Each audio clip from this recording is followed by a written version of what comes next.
Boa noite, tudo bem com vocês? Eu sou a professora Rosana. Nós estamos aqui para fazer a apresentação de um trabalho de conclusão de curso que virou um TCC e nós vamos apresentar rapidamente nesse momento para vocês. Espelhando aqui a tela. O estudo de caso entraves na exportação de carne bovina de um frigorífico do Mato Grosso em 2019. Esse trabalho é da aluna Gilcineia Antônia de Oliveira e conta com a participação também de Anderson Nunes e Fabrício César. O problema que chama atenção para esse trabalho está relacionado aos entraves na exportação de carne a partir do Mato Grosso. Quais são esses problemas? É a burocracia, a questão alfandegária, é a infraestrutura, a ineficiência operacional? Quais são os problemas? Então, aqui nos objetivos, no geral, é fazer o levantamento dessas informações, o processo de exportação da carne, os entraves. E nos específicos, verificar o número de plantas, executar entrevista com gestores, classificar os entraves, apontando as possíveis soluções logísticas. Aqui na introdução do trabalho, nós temos uma estimativa do mapa para 2030 de um crescimento de 23,8%. Já o IBGE diz que o Brasil, ele possui o segundo maior rebanho mundial do mundo. Todavia, comercialmente, o nosso é o primeiro maior rebanho. Que é importante ressaltar ainda que a Conab coloca que nós temos um montante, em 2019, nós teremos de 214,7 milhões de cabeças de gado. Essa é uma grande projeção. Esse trabalho foi no início de 2019 que ele foi startado. Esse número foi startado. Então, o importante nesse enfoque aqui é um reconhecimento logístico e existe essa tratativa ao longo de todo o trabalho, pensando e estruturando com relação às cadeias produtivas do Mato Grosso.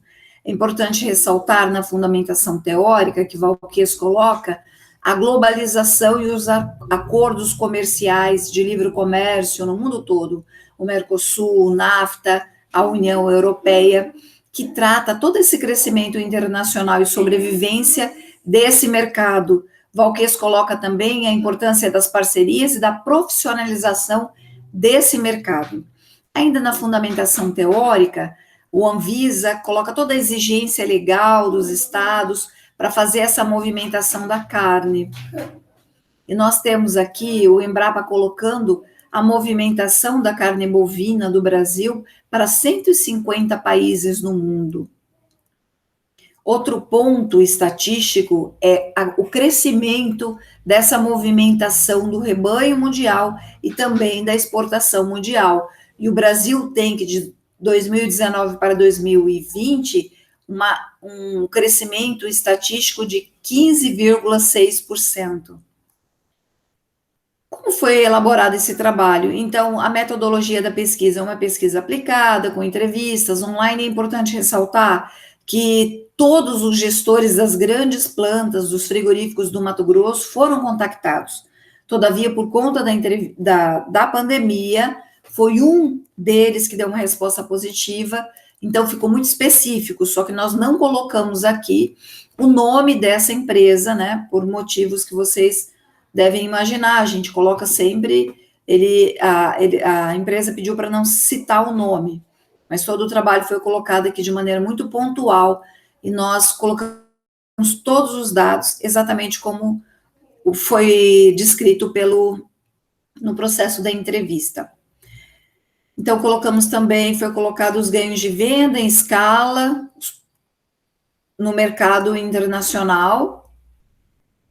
E esse gestor, ele é de uma planta de Araputanga, Mato Grosso, que colaborou nesse processo da entrevista, é de um grupo.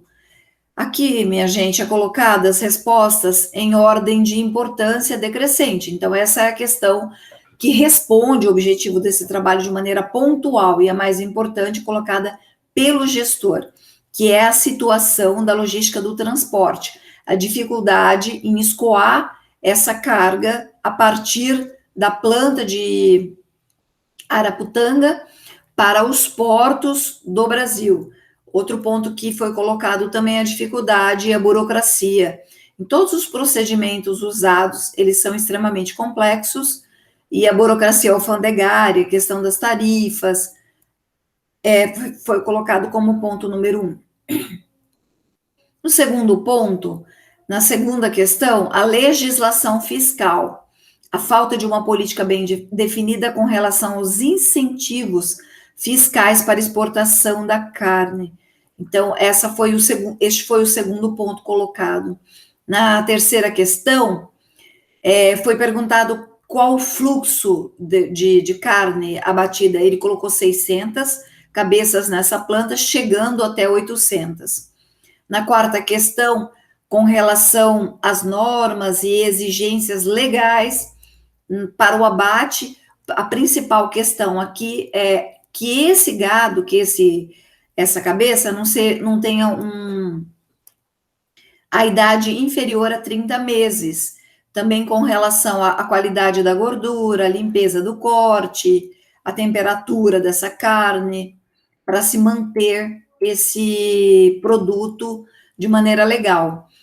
A Anvisa coloca também todo o cumprimento de normas legais. Foi questionado com relação à Anvisa.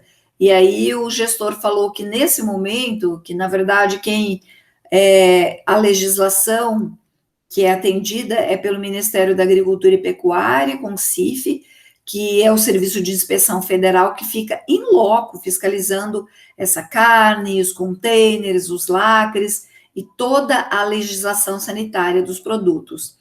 Na sexta questão, é importante ressaltar as boas práticas na fabricação e as críticas nesse controle, nesses processos críticos. Então, é uma exigência. Outra questão é a guia de trânsito animal. Esse animal deve ser credenciado, tudo isso por georreferenciamento. É importante que também não haja trabalho escravo, que não venha de área de desmatamento ilegal. Todas as questões ambientais e tributárias são exigidas.